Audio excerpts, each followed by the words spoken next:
Alright guys, well I thought it was time to share with you what's been going on with the 75 gallon. So if you've been following along on some of my other videos, you probably noticed by now that I'm missing quite a few fish from this tank. I decided a little while back to sell off the Mbuna breeding groups that I had in this tank, and I decided to kind of go in a little bit different direction. I wanted to change things up a little bit and incorporate some different fish and possibly change out the substrate and the rockscape and see what I can kind of come up with. So I'm currently researching and just kind of coming up with some ideas and trying to plan out what direction I want to go with the tank. So for right now I have some of the fish from the fish room moved over into this tank, and I just have a simple setup with the lava rock and the plant just for now, just so I have something nice to look at while I plan things out. And I still have a few more fish to move around before I can kind of take this tank apart and change things over.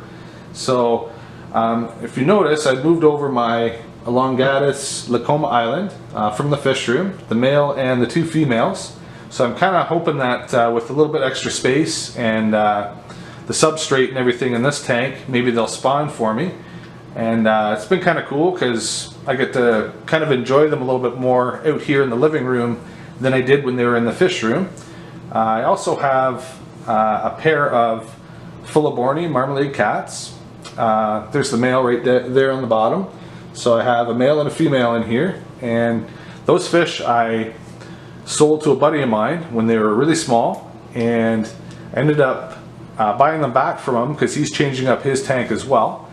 And they're about 5 inches and they're just gorgeous, so I threw them in here just to kind of give me something to watch while I have this tank kind of in limbo.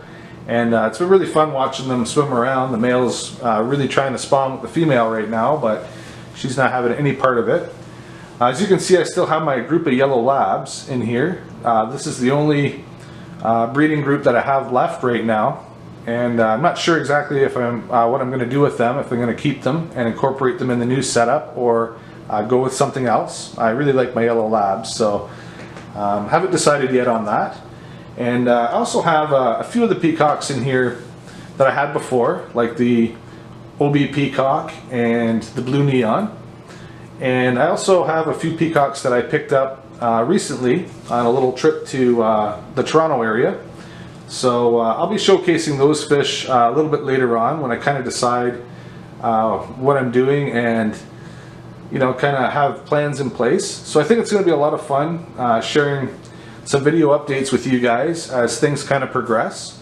And just want to say thanks again for watching, and stay tuned for some more videos and some more updates on this tank. See you soon.